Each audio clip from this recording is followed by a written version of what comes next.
श्री गणेशाय नमः। दोस्तों, वीडियो शुरू करने से पहले वीडियो को लाइक कर दे और चैनल को सब्सक्राइब जरूर कर दे।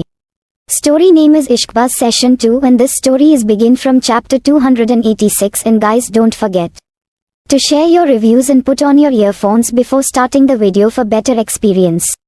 तो चलिए शुरू करते हैं। चल इसी बात पर एक शेर अर्ज है तो अर्ज किया। गौरी मुस्कुरा कर इरशाद लैला की शादी में एक लफड़ा हो गया। मजनू इतना नाचा कि लंगड़ा हो गया और तेरे प्यार में लबड़ा हो गए हम। माई कसम तोरा कॉलेजिया के आगे धूप में हो गए हम। वाह वाह वाह वाह वाह वाह, अरे वाह वाह वाह तो कीजिए जनाब। गौरी कैसी लगी शायरी? गौरी अपने मुंह पर हाथ रखकर जोर जोर से हंसते हुए हा हा हा, हमेशा की तरह हॉट अटैक दिलाने वाले।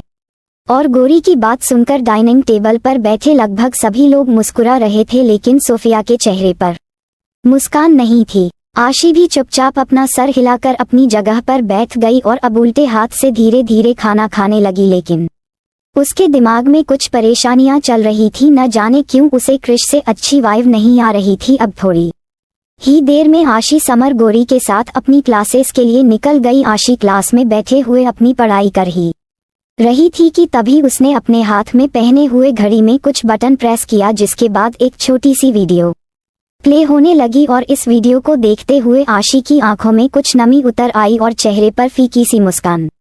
वहीं कुछ देर बाद क्रिश अपने हॉर्स राइडिंग एरिया में अपनी हॉर्स राइडिंग प्रैक्टिस कर रहा था कि तभी सोफिया भी अपने हॉर्स राइडिंग कॉस्ट्यूम में एक घोड़े पर बैठकर क्रिश के सामने आई और उसकी तरफ देखते हुए बड़ी ही अदा के साथ बोली, हेलो क्रिश, तुम भी हॉर्स राइडिंग कर रहे हो? नहीं, बैडमिंटन खेल रहा हूँ। दिखाई नहीं देता जो बकवास के सवाल पूछ रही हो? क्रिश के रूखे व्यवहार को देखकर सोफिया का मुंह बन गया, लेकिन फिर वह अपने चेहरे पर एक मुस्कान लाते हुए बोली, ओह कम ऑन क्रिश, तुम अभी भी पहले की तरह हो। खैर छोड़ो, कितने दिनों बाद हम दोनों मैदान में आए हैं तो क्यों ना एक हॉर्स राइडिंग कंपटीशन हो जाए, क्या कहते हो? ओह रियली, तुम मुझसे बैट लगाना चाहती हो? ठीक है, चलो तुम्हारी यह इच्छा भी पूरी कर देता हूँ। कहते हुए क्रिश ने अपने घोड़े पर लगाम कसी और अब वह तेजी से अपना घोड़ा दौड़ा नहीं लगा। सोफिया भी हॉर्स राइडिंग में कुछ काम नहीं थी, वह भी काफी तेजी से अपनी घोड़े की रेस लगा रही थी कि तभी थोड़ी ही देर में आशी, गौरी और समर भी उसी तरफ आ रहे थे। अब समर की नज़र उन दोनों पर गई तो वह आशी की तरफ देखते हुए बोला, आशी, ना जाने क्यों मुझे इस सोफिया से अच्छी वाइब नहीं आ रही, लगता है इसका कुछ करना पड़ेगा। समर की बात सुनकर आशी यूं ही सामने क्रिश की तरफ देखते हुए बोली, इसकी जरूरत नहीं पड़ेगी समर, क्योंकि जो सचमुच मेरा है उसे मुझसे कोई नहीं छीन सकता और जो अपना नहीं उसके लिए स्ट्रगल क्यों। इन शब्दों को कहते हुए आशी के चेहरे पर एक हल्की सी मुस्कान थी। मतलब मैं कुछ समझ नहीं, क्या इसका मतलब तू कुछ नहीं करेगी? कहते हुए समर थोड़ा कंफ्यूज लग रहा था कि तभी आशी अपने चेहरे पर एक मुस्कान लाते हुए बोली, जितना करना था कर चुकी हूँ और जितना डरना था डर चुकी हूँ। इतना कहकर आशी अपने कदम हॉर्स राइडिंग मैदान की तरफ बढ़ा देती है। समर और गौरी भी उसके पीछे पीछे चले गए।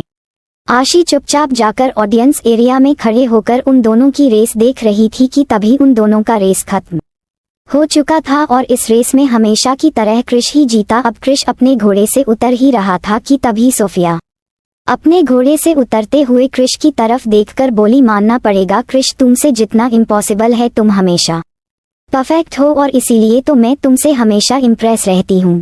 इतना कहकर सोफिया क्रिश के पास आ ही रही थी कि तभी आशी उसका रास्ता काटते हुए क्रिश के पास जाकर उसके सीने से लगाते हुए बोली, इम्प्रेस तो होना ही पड़ेगा क्योंकि मेरा किंग दुनिया में सबसे अलग है, राइट साइको?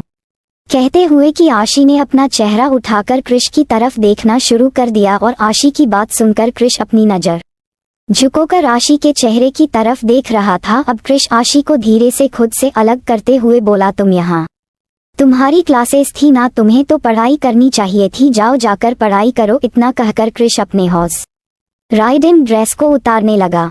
क्रिश के चेहरे पर फिलहाल कोई एक्सप्रेशन नहीं थे कि तभी ऐसी उसकी तरफ देखते हुए बोली, हाँ मेरी क्लासेस फिनिश हो गई है, अगली क्लास 45 मिनट बाद है, तो मैंने सोचा क्या तुम मुझे यहाँ देखकर खुश नहीं हुए psycho?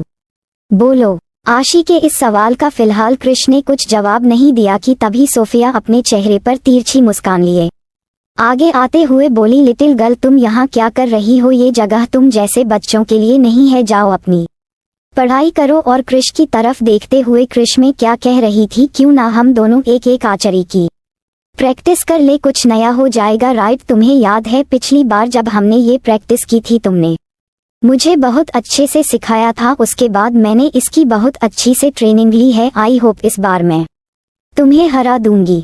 Sorry, I don't have a time right now, I have a important work. Firefly, go back to your classes. कहते हुए कृष वहां से जाने लगा कि तभी सोफिया आशी की तरफ देखते हुए बोली, लिटिल गर्ल, वैसे पढ़ाई के अलावा तुम और क्या करती हो? खिलौने से खेलती हो क्या? हा हा हा, शायद वही करती होगी। सोफिया डायरेक्ट आशी का मजाक उड़ा रही थी। आशी को उस पर बहुत गुस्सा आ रहा था कि तभी आशी अपने एक हाथ से अचानक ही घोड़े की लगाम को पकड़कर एक उछाल के साथ घोड़े पर बैठ गई और घोड़े की लगाम को कसते हुए सोफिया की तरफ देखते हुए बोली, सिर्फ अपने भैया से ही मुकाबला करना चाहती हो या भाभी से भी? चलो एक एक बाजी हो जाए, फिर देखते हैं लिटिल गर्ल कौन है my dear sister in law. कहते हुए आशी के चेहरे पर एक तिरछी मुस्कान थी और उसकी बातों को सुनकर सोफिया जल भुनकर राख हो गई। वह भी अचानक ही गुस्से से घोड़े पर बैठी और आशी की तरफ देखकर एटीट्यूड में बोली, अगर गिरकर दूसरे हाथ की हड्डी तुड़वाली तो मुझे ब्लैक मत करना। आई होप अगली बार से तुम्हें खाने और अपने पर्सनल काम के लिए भी सर्वेंट रखना पड़ेगा। सोफिया की बात सुनकर आशी ने अपने चेहरे पर तिरछी मुस्कान लिए कहा, वह तो वक्त ही बताएगा, फिलहाल बातें नहीं कंपटीशन करो। कहकर आशी ने जैसे ही लगाम कसी की तभी समर उसे आवाज देते हुए बोला, आशी अपनी हॉर्स राइडिंग कॉस्ट्यूम कैरी कर। और यह सुनकर आशी अपने चेहरे पर प्यारी सी मुस्कान लिए बोली, नो नीड समर शेरनी, अगर घायल हो फिर भी वह शिकार करना नहीं भूलती। तुम बस एनर्जी ड्रिंक रेडी रखना, शायद किसी को जरूरत पड़ने वाली है। कहते हुए आशी बड़े ही एटीट्यूड के साथ सोफिया की तरफ देखती है और अब उसने अपनी पोजीशन बनाकर अपने हॉर्स को आगे बढ़ने का इशारा किया। इसके साथ ही सोफिया भी अपने घोड़े को तेजी से दौड़ते हुए बोली, एनर्जी ड्रिंक की जरूरत किसे पड़ने वाली है ये तो बहुत जल्द पता चलेगा लिटिल गर्ल। अब दोनों का घोड़ा हवा से बातें कर रहा था कि तभी साइड में खड़ा कृष आशी और सोफिया को देख रहा था। आशी काफी तेजी से घोड़ा दौड़ा रही थी, इसके साथ ही वह घोड़ा दौड़ाते हुए दिल ही दिल में अपने आप से बोली, थैंक यू साइको, मेरे मुश्किल फैसले को आसान बनाने के लिए। इन शब्दों को कहते हुए आशी की आंखों में आंसू आने लगे थे और चेहरे पर एक दर्द भरी कड़वी मुस्कुराहट। सोफिया और आशी काफी तेजी से अपना घोड़ा दौड़ा रही थी। रास्ते में कई सारे बैरियर थे जिन्हें उनके घोड़ा उछलते हुए पार कर रहा था। सोफिया भी बहुत अच्छी हॉर्स राइडर थी। समर और गौरी आशी के लिए हूटिंग कर रहे थे। आशी काफी एग्रेसिव होकर अपना घोड़ा दौड़ा रही थी। वह इस वक्त एक प्रोफेशनल लग रही थी और थोड़ी ही देर में दोनों का घोड़ा जीत की दहलीज को पार कर चुका था, जिसमें आशी ही जीत हुई थी और उसे देखकर समर और गौरी बहुत खुश थे। लेकिन आशी के चेहरे पर जीत की खुशी नहीं थी। सोफिया का चेहरा पूरी तरह काला हो गया था क्योंकि वह हार चुकी थी। आशी अपने घोड़े से उतरते हुए सोफिया की तरफ देखते हुए बोली, सिस्टर इन लॉ, हमारे हिंदुस्तान में एक कहावत है, देखन में चोट लगे घाव करे गंभीर मतलब। गौरी उछलते हुए जल्दी से आगे आकर, मतलब छोटा पैकेट बड़ा धमाका। आशी की तरफ देखकर मुस्कुराते हुए, मैंने सही कहा ना आशी दीदी? आशी मुस्कुरा कर गौरी की तरफ देखते हुए, बिल्कुल गौरी। अब सोफिया की तरफ देखते हुए, तो सिस्टम इन लॉ, इस बात का मतलब ये है कि किसी को भी अपने से कम नहीं समझना चाहिए, खास तौर से अपने कंपीटिटर को। खैर मैं आपको बताना तो नहीं चाहती, लेकिन फिर भी आप याद रखिए, उम्र में भले ही मैं आपसे छोटी हूँ, लेकिन रिश्ते, पावर और पोजीशन में मैं आपसे बहुत बड़ी हूँ। I hope you understand very well. इतना कहकर आशी वहां से जाते हुए समर की तरफ देखकर बोली, समर मेरी सिस्टर इन लॉ को एनर्जी ड्रिंक दो, इन्हें डिहाइड्रेशन नहीं होनी चाहिए, आखिर मेहमान है हमारी। इतना कहकर आशी वहां से चली गई और सोफिया का मुंह बुरी तरह हार के गुस्से से काला हो चुका था। उसका खून ही अंदर खोल रहा था और दूर खड़ा कृष यह नजारा देख रहा था। वह एक ठंडी सांस लेकर वहां से चला गया कि तभी आशी की बात मानकर समर अपने चेहरे पर एक तिरछी मुस्कान लिए सोफिया को ग्लूकोज की बोतल ऑफर करते हुए, ये लो मेरा दिवाली का पटाखा, तुम तो फुसफुस हो गई, कोई बात नहीं, यह एनर्जी ड्रिंक पियो और अगली बार से किसी छोटे टाइम बम से टकराने की कोशिश मत करना, समझी। और समर की बात सुनकर घोड़े पर बैठी हुई सोफिया गुस्से से दांत पीसते हुए अचानक ही उछलकर नीचे उतरने को हुई कि तभी समझ ने धीरे से घोड़े को एक सुई चुभो दी, जिसके कारण घोड़ा अचानक ही उछल उठा और सोफिया का बैलेंस बिगड़, जिसके बाद सोफिया कमर के बल अचानक ही जमीन पर गिर गई। आह मेरी कमर, कहते हुए सोफिया अचानक ही दर्द से कराह उठी और अब वह गुस्से से घोड़े और समर की तरफ देख रही थी कि तभी समर पंजों के बल बैठकर उसकी तरफ देखते हुए बोला, चू चू चू चू चू, ओहो ये तो बहुत बुरा हुआ, तुम्हें घोड़े से भी उतरना नहीं आता। तो इसी बात पर एक शेर अर्ज किया है। गौरी उछलते हुए, इरशाद। हाँ तो अर्ज किया है, आपका एटीट्यूड हुआ है महंगा, सस्ता दाम लगाइए। आपका एटीट्यूड हुआ है महंगा, सस्ता दाम लगाइए। नाक को कीजिए नीचे, औकात में आइए और कमर में झंडू बाम लगाइए। अरे कोई है, मैडम को उठाकर हॉस्पिटल पहुंचाओ, कहते हुए समर और गौरी मुस्कुराकर वहां से चले गए और सोफिया उन दोनों को जाता हुआ गुस्से से देखती रह गई। वह गुस्से के मारे अपने हाथ पैर पटक रही थी, लेकिन तभी उसकी कमर में एक बार फिर जोर से दर्द हुआ। आह यूं देख लूंगी मैं तुम सबको। वहीं दूसरी तरफ आशी वापस अपने कमरे में आई और अब वह बाथरूम में वह अपने आप को आईने में देखकर अपने चेहरे पर कड़वी से मुस्कुराहट और आंखों में आंसू लिए अपना रिफ्लेक्शन देख रही थी। कुछ ही देर में वह फ्रेश हो चुकी थी। देखते ही देखते रात का वक्त हो चुका था। आशी क्रिश का इंतजार काफी देर तक कर रही थी और फाइनली क्रिश कमरे में आया। इस वक्त रात के लगभग 12:30 बज रहे थे। आशी ने आज खाना नहीं खाया था। अपने सामने क्रिश को देखकर वह चेहरे पर प्यारी सी मुस्कान लिए बोली, अरे साइको तुम आ गए, बहुत देर हो गई। कोई बात नहीं, तुम फ्रेश हो जाओ, मैं खाना मंगवाती हूँ। आशी की बात सुनकर क्रिश अपने कदम बाथरूम की तरफ बढ़ाते हुए बोला, नो मुझे खाना नहीं खाना, तुम सो जाओ। क्रिश की कोल्ड वॉइस को सुनकर आशी उसे जाता हुआ देखती रह गई और अब उसकी आंखों में नमी आने लगी थी। वह चुपचाप बिस्तर पर आकर लेट गई। थोड़ी ही देर में क्रिश फ्रेश होकर क्लोज इट रूम में जाकर अपनी नाइट ड्रेस पहनता है और बिस्तर पर जाकर सोने लगा कि तभी आशी अपने बदन से अपनी नाइट ड्रेस को हटाने लगी, जो देखकर क्रिश बिना किसी एक्सप्रेशन बोला, ये क्या कर रही हो, ऐसे ही सो जाओ, मैं बहुत थका हूँ, डोंट डिस्टर्ब मी।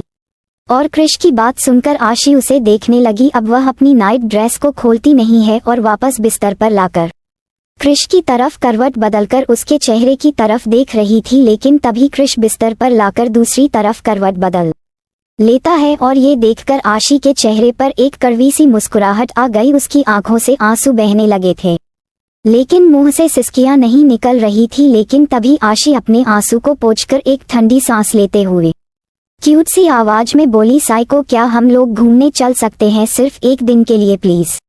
और आशी की बात सुनकर क्रिश अचानक की पलटकर उसकी तरफ देखने लगा। आशी अब बिना कुछ बोले उम्मीद भरी नजर से उसे देख रही थी, पर न जाने क्या सोचकर क्रिश ने हाँ मैं सर हिलाते हुए कहा, ठीक है कल सुबह ही चलते हैं, अब सो जाओ। Thank you so much. इतना कहकर आशी के चेहरे पर एक हल्की सी मुस्कान थी। अब उसने धीरे से अपनी आंखें बंद कर ली। कुछ देर बाद उसने ब्लैंकेट से अपने पूरे चेहरे को कवर कर लिया, लेकिन वह ब्लैंकेट के अंदर मुंह छुपा कर धीरे धीरे रो रही थी। उसके मुंह से सिसकियां नहीं निकली, लेकिन आंखों से झरने की तरह आंसू बह रहे थे। कमरे की लाइट ऑफ थी, इसलिए क्रिश को शायद इसका एहसास भी नहीं हुआ। अगली सुबह घर के सभी लोग डाइनिंग हॉल में खाना खा रहे थे। आशी और क्रिश हॉल में मौजूद नहीं थे। थोड़ी ही देर आशी और क्रिश एक छोटा सा बैग लेकर के रास्ते नीचे हॉल में आए। उन दोनों को कहीं जाता हुआ देखकर सभी लोग अपनी अपनी जगह से खड़े होकर बोले, आशी क्रिश तुम लोग कहीं जा रहे हो? हाँ मॉम, वह दरअसल कि तभी आशी अपने चेहरे पर एक प्यारी सी मुस्कान लिए बीच में टपकते हुए बोली, हाँ मैं और साइको हनीमून पर जा रहे हैं। रॉकी और नताशा चले गए पर हम लोग नहीं गए थे, इसलिए हमने भी फैसला लिया है कि हम भी कहीं घूमने जाएंगे। लेकिन इस तरह अचानक कहते हुए राहुल थोड़ा कंफ्यूज हो रहा था कि तभी आशी जल्दी से उछलकर राहुल के पास जाते हुए बोली, हाँ बाबा सब कुछ अचानक ही तो होता है, आज नहीं तो कल ये होना ही था। कहते हुए आशी की आंखों में एक दर्द था, लेकिन फिर वह अपने चेहरे पर एक मुस्कान लिए बोली, खैर इसके बाद सब ठीक हो जाएगा, थैंक यू बाबा, आप बहुत अच्छे हैं, आई विश कि आप मेरे पापा होते।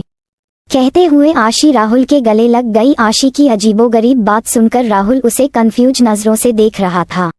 अरे पगली, मैं तेरा पापा ही तो हूँ, तू अजीब बातें क्यों कर रही है? आशी अपने चेहरे पर प्यारी सी मुस्कान लिए, क्योंकि मैं इडियट हूँ ना, इसीलिए। अब आशी के पास आकर उसके गले लगाते हुए बोली, मॉम आप बहुत अच्छे हो, अगर मुझसे कोई गलती हुई हो तो प्लीज मुझे माफ कर देना, मैं कोशिश करूंगी आज के बाद आपको मुझसे कोई शिकायत ना हो। आशी की बात सुनकर ऐना ने भी उसे अपने गले लगाया। ठीक है, आराम से जाना और खुश रहना। अब आशी गौरी के पास आकर बोली, पढ़ाई में अपना ध्यान देना और शरारत मत करना, ठीक है? गौरी हाँ में सर हिलाती है। अब आशी याना के पास आकर बोली, अपने बच्चों का और अपना ख्याल रखना। याना ने भी उसे थैंक यू कहा और लास्ट में आशी समर के पास आते हुए उसके हाथ को पकड़कर बोली, थैंक यू फॉर एवरीथिंग। तुझसे लड़ाई करना मुझे अच्छा लगता है, तू मेरा सबसे अच्छा दोस्त है।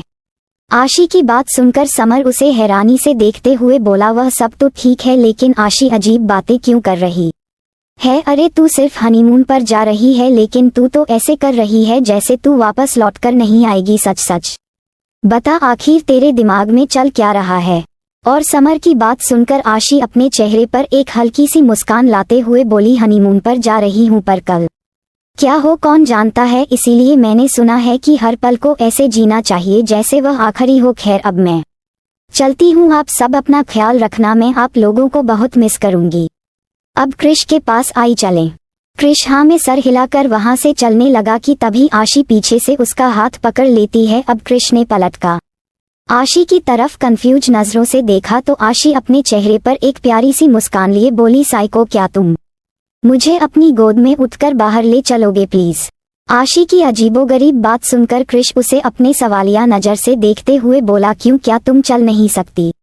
और यह सुनकर आशी मुस्कुराते हुए बोली, चल सकती हूँ लेकिन आज तुम्हारी बाहों में जाने का दिल कर रहा है, प्लीज साइको एक बार। आशी की रिक्वेस्ट को सुनकर क्रिश अब बिना कोई आर्ग्यूमेंट किए अचानक ही उसे ब्राइडल स्टाइल में अपनी गोद में उठा लेता है और उसे धीरे धीरे हॉल से होते हुए बाहर की तरफ ले जाने लगा। आशी अपना एक हाथ क्रिश के गले में लपेटकर पूरे विला को अपनी दर्द भरी निगाहों से देख रही थी। उसने पीछे छूट रहे अपने फैमिली मेंबर्स को दिखा और अब उसने अपनी आंखें बंद कर क्रिश के सीने पर अपना सर रख लिया। इसके साथ ही उसकी बंद आंखों में वह हर नज़ारा घूम रहा था जब वह पहली बार इस विला में क्रिश की बाहों में ही आई थी।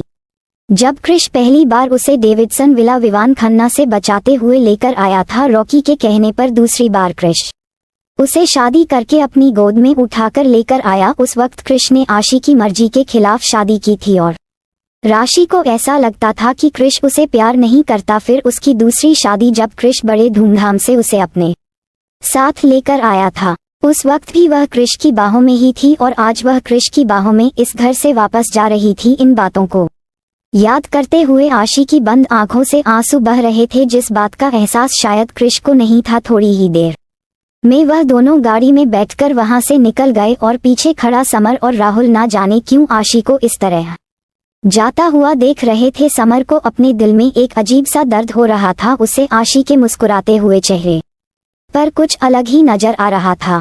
सो don't forget to share your review and comment your best part of an story. और अगर आपने अभी तक हमारे चैनल को सब्सक्राइब नहीं किया तो कृपया इसे सब्सक्राइब करें और बेल आइकन पर क्लिक करें ताकि आप हमारी नई कहानी पहले पा सके। And if you like my story so comments your feelings with heart emoji. तो मिलते हैं नेक्स्ट वीडियो, तब तक के लिए राधे राधे।